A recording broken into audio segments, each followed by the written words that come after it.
Now at noon, Portland Trail Blazers head coach Chauncey Billups has pleaded not guilty to his alleged involvement in rigged poker games. We'll have the latest on the investigation. Plus, we need our helicopter back, and we need it back right away.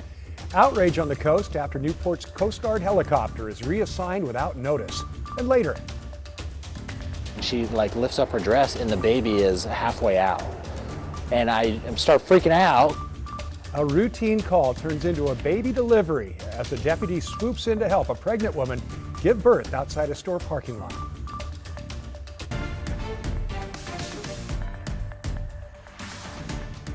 We're heading first to breaking national news at noon, where a federal judge dismissed the indictments brought by the Trump administration against former FBI Director James Comey and New York Attorney General Letitia James. The judge found the appointment of interim U.S. Attorney Lindsay Halligan by the U.S. Attorney General was invalid, meaning the indictments cannot stand. Defense attorneys for Comey and James argued that the 120-day limit for an interim U.S. attorney to serve had already expired when Halligan was given the role. Within days of her appointment, Halligan brought the criminal cases against Comey and James, who President Trump claimed had targeted him politically. In response, Attorney General James said she was, quote, heartened by today's victory.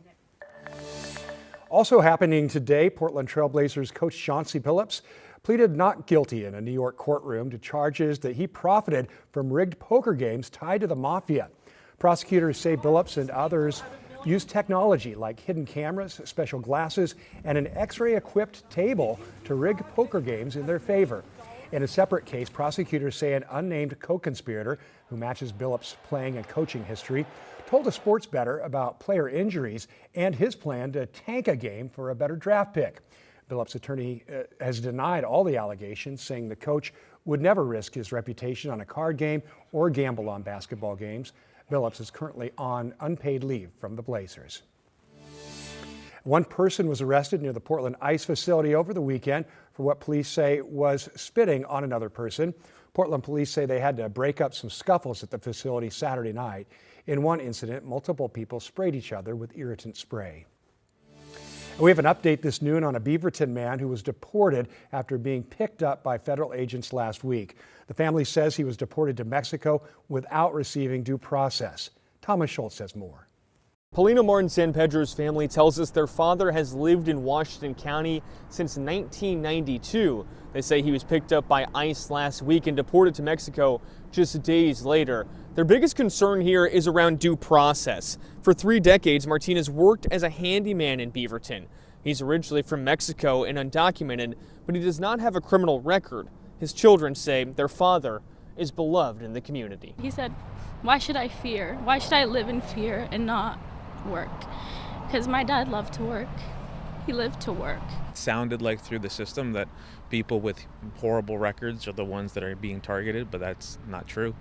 They're taking whoever, and they're taking them quick. ICE raids have had a big impact in Washington County, which recently declared a state of emergency due to those federal actions. There's a significant impact to the community here with respect to immigration enforcement, regardless of what your status might be, whether you have a green card, whether you are a citizen, or whether you do not have documentation. We've also reached out to ICE about Martine's case. We have not yet heard back. In Beaverton, Thomas Schultz, KGW News. And over the weekend, people in Beaverton gathered to show support for the local immigrant community in response to recent ICE activity in the area. More than a dozen community members marched near Southwest Center Street. They're asking the city and the Beaverton School District for more support at bus stops to ensure kids of immigrant families get to school safely, funding for nonprofits helping families with immigration services, and for the city to issue a state of emergency in response to ICE activity.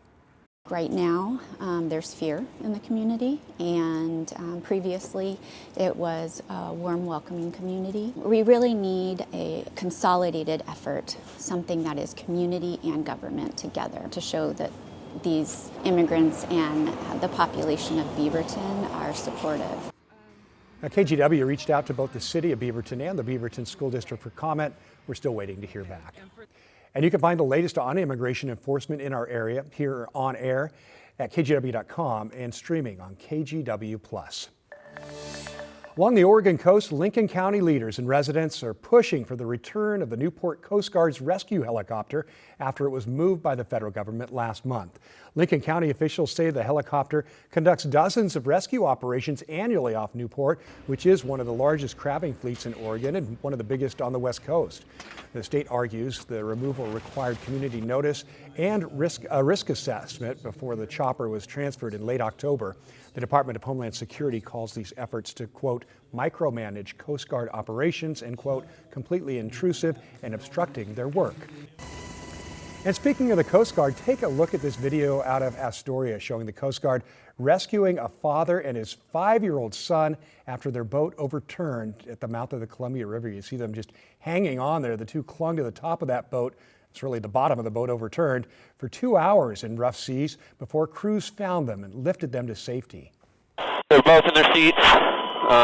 They're pretty cold, so you can crank the heat. The Coast Guard says rescues like this show the importance of wearing your life jacket and filing a float plan if you're boating near the coast so people know when you're supposed to come back. All right, let's turn to Rod Hill now. He's up on the deck, aren't you? There you are. Yes, I am. How about that story? A 5-year-old son and a father clinging to a boat for 2 hours in the water. Wow. Yeah. Glad they're okay. Yes, absolutely.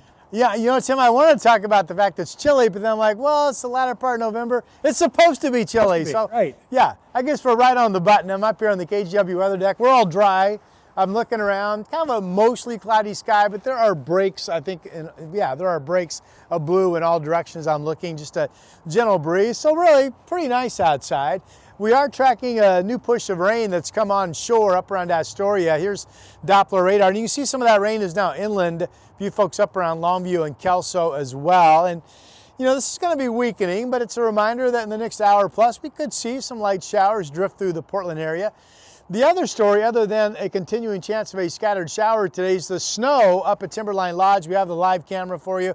There you see it. Now, this is just a couple inches on the ground and no more than just some flurries for the remainder of today. But hey, we just have had so little up there. It's 26 degrees. Snow levels will hold below the passes today, but again, moving forward, it's pretty much just some snow flurries. Here's the live camera from the Rose City. As I mentioned, kind of mostly cloudy with some breaks of blue.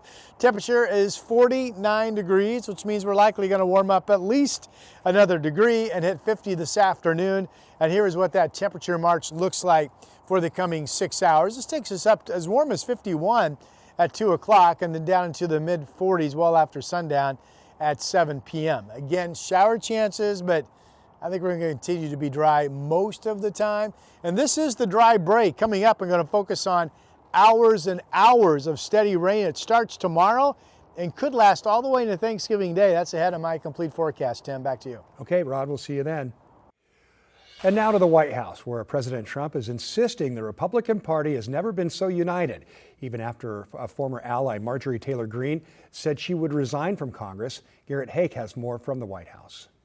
President Trump escalating attacks on Democrats and saying his own party is united in the face of a high-profile departure. I'll be resigning from office after Georgia Congresswoman Marjorie Taylor Greene's decision to step down in January, a surprising twist for the one-time MAGA star, who had been one of Mr. Trump's loudest defenders, before a bitter feud with the president culminated with her support for the release of the Jeffrey Epstein files. Standing up for American women who were raped at 14 years old, trafficked and used by rich, powerful men should not result in me being called a traitor and threatened by the President of the United States, whom I fought for.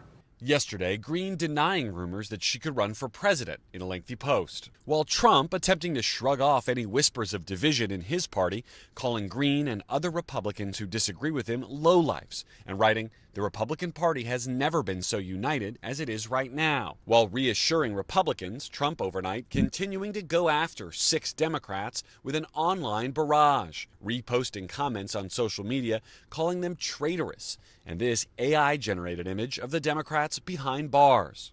The lawmakers released a video last week urging military and intelligence officers to refuse unlawful orders from the administration.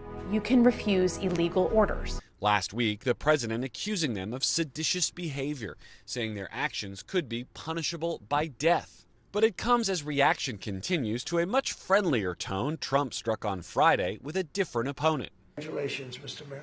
Meeting in the Oval Office with New York City's mayor-elect Zohran Mamdani, a Democratic socialist who'd traded attacks with Trump throughout his campaign. Are you affirming that you think President Trump is a fascist? I've spoken about... That's okay, you can just say yes. Okay, all right. Okay. It's easier. Mamdani discussing the meeting Sunday on Meet the Press. Because I'm not coming into the Oval Office to make a point or make a stand. I'm coming in there to deliver for New Yorkers. And here's a look at some world headlines this afternoon. U.S. and Ukrainian officials say they are making substantial progress with ceasefire talks as they refine a 28-point plan presented by the U.S. Specific details of the plan have not been released, but it would call for Ukraine to cede land to Russia. Ukrainian President Volodymyr Zelensky said this morning Kyiv is looking for, quote, compromises that strengthen but not weaken us. President Donald Trump has urged Ukrainian leaders to accept the peace plan by Thanksgiving. The Israeli military says it has killed Hezbollah's chief of staff after it struck Lebanon's capital for the first time since June. Lebanon's health ministry says 5 people were killed and more than 24 injured in Sunday's attack. The IDF says the strike was meant to prevent Hezbollah from further strengthening its capabilities. Hezbollah issued a statement in response, calling the killing of its chief of staff a, quote, treacherous Israeli attack. And years after a popular zoo shut down in Argentina due to mounting safety concerns, dozens of neglected lions, tigers, and bears are finally receiving proper care. You see the beautiful animals there. The zoo's owners claim it was shut down because they didn't have enough funding to feed or care for the animals. A global animal welfare organization plans to relocate the animals now.